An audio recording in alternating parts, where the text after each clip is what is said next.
Plusieurs indices laissaient penser que Neptune aurait pu subir un ou plusieurs impacts de comètes dans un passé récent. Un nouvel indice vient d'être trouvé grâce à des mesures en infrarouge lointain de la stratosphère de Neptune avec ALMA. Une grosse comète aurait bien impacté Neptune il y a moins de 1000 ans. Ça se passe là-haut, par Eric Simon. Depuis de nombreuses années, l'abondance anormale en monoxyde de carbone, CO, et en HCN de l'atmosphère de Neptune était associée à un possible impact cométaire.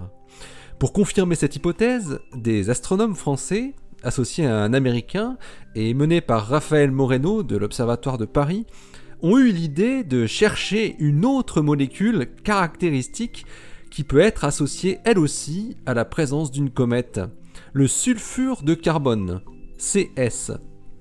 Le CS a notamment été observé de manière continue dans les couches de Jupiter depuis 1994, l'année où la géante gazeuse a subi les impacts des morceaux de la comète Shoemaker-Levy 9. Ces impacts avaient également permis de détecter d'autres molécules soufrées comme S2, H2S, CS2 et OCS. Mais ces espèces, contrairement au sulfure de carbone, ont des durées de vie très courtes dans l'atmosphère de Jupiter et sont vite devenues indétectables. Fin avril 2016, l'équipe de Moreno a donc pointé 40 radiotélescopes de ALMA vers Neptune pour chercher la présence de la raie du CS située à 342,883 GHz. Et ils l'ont trouvé. C'est la première fois qu'une molécule soufrée est détectée dans une planète géante au-delà de Jupiter. Le sulfure de carbone est présent en faible quantité, mais il est bien là.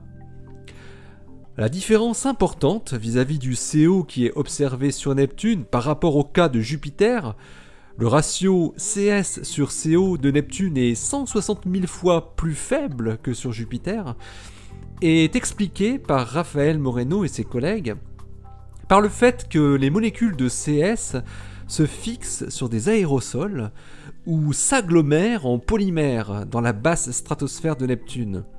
Et surtout que le CO, lui, ne subit pas ce type de réaction, ou beaucoup plus lentement. Et c'est cette différence de durée caractéristique des réactions chimiques atmosphériques entre les différentes molécules issues d'un même apport externe qui permet justement aux chercheurs de dater l'événement externe à l'origine de ces molécules. Les chercheurs en arrivent à la conclusion que l'origine du CO, du HCN et du CS est bien une origine commune et qu'il s'agirait de l'impact d'une comète, comme l'avait proposé en 2005 l'un des co-auteurs de cette étude qui vient d'être publiée dans Astronomy and Astrophysics. Selon les auteurs, cette comète aurait une taille d'au moins 4 km et aurait impacté Neptune il y a moins de 1000 ans. Les astronomes estiment aussi qu'un tel événement n'est pas si rare et doit arriver tous les 3400 à 4100 ans sur Neptune. L'histoire mouvementée de notre système solaire peut être retracée grâce à d'infimes traces laissées dans les atmosphères de nos planètes préférées.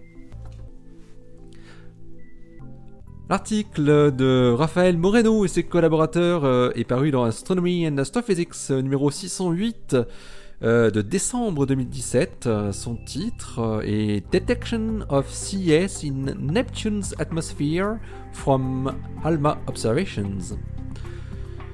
Allez, d'ici la prochaine, portez-vous bien, restez bien les yeux vers le ciel et les pieds sur terre. Salut!